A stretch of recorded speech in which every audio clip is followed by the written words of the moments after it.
Hey everybody, Riles here, and just over 85% of you aren't subscribed, so if you like this review, consider subscribing.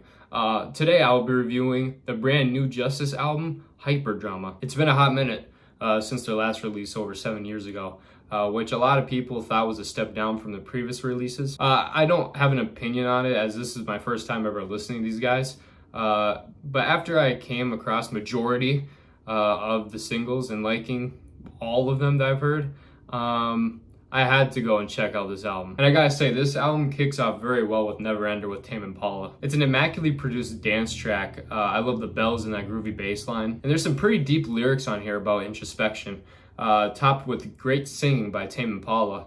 Definitely a good start. Then things take a drastic turn, at least aesthetically, with Generator, as this song is my favorite song on the album. Like, literally everything production-wise is damn near perfect, with that dark synth over that booming bass. The breakdowns on here kept me in tune with the song, as there are no lyrics with this particular song.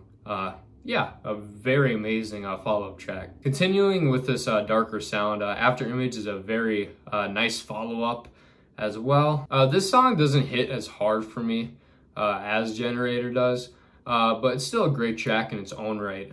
It has a great production, and it has nice vocal performance by Ramon. Then we have One Night All Day with Tame Impala, which was the lead single to this album. The only single I didn't hear, and I'm surprised it's a lead single because it doesn't hit anywhere near as hard as the previous tracks, lyrically and production-wise, but it's still a fine song for sure.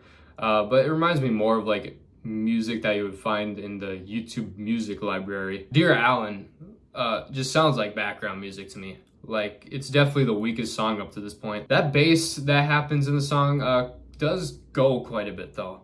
However, this song is actually probably on the YouTube music library. I like to add too that this song is way too long for what it is. It's almost 6 minutes, and it leads to absolutely nowhere. Incognito is a very nice turnaround track, as it has great beat switches, and it brings in a real drum set, which I really like a lot. And it also leads into the next song, Mannequin Love, with the Flints, quite nicely. Which Mannequin Love is a fine track. I like the bass quite a bit, but it doesn't bring anything else production-wise, and I'm not very impressed by the vocals either. Yeah, it just doesn't stand out to me, but it's still fine, I guess. Moonlight Rendezvous isn't that great. It just sounds like a slow filler track to me. Explorer with Conan Moccasin, I hope I'm saying that right, is another track that I just didn't really care for sonically, as there's a spoken word bit that I'm not all too hot on. Yeah, and to me it's also a step down completely in production. Muscle Memory is an interesting change of pace.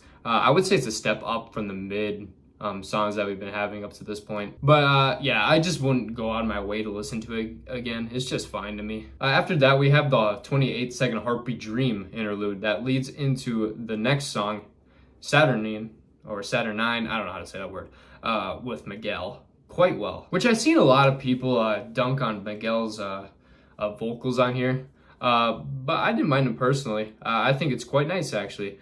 As well with that plucky bass and that upbeat synth. I enjoyed this song quite a bit. Last but certainly not least, we have the end with Thundercat, which is a great track to end the record on, as it takes Thundercat out of his comfort zone, and that doesn't stop him from giving the best vocal performance on this entire album. The production on here is also standout, and it wraps this album up very nicely. Overall, I'd like to say that this is a very nice first impression for me, as I think some of these songs are spectacular, to say the least. However, the middle of this album really weighs this album down from being great. But it's still a fine album though. Feeling a high 6 out of 10 on this one. But yeah, thank you guys so much for watching. Don't forget to like and subscribe. All the socials are linked down in the description. Feel free to check them out. Feel free to give them a follow. And I'll see you tomorrow with another review. Take care.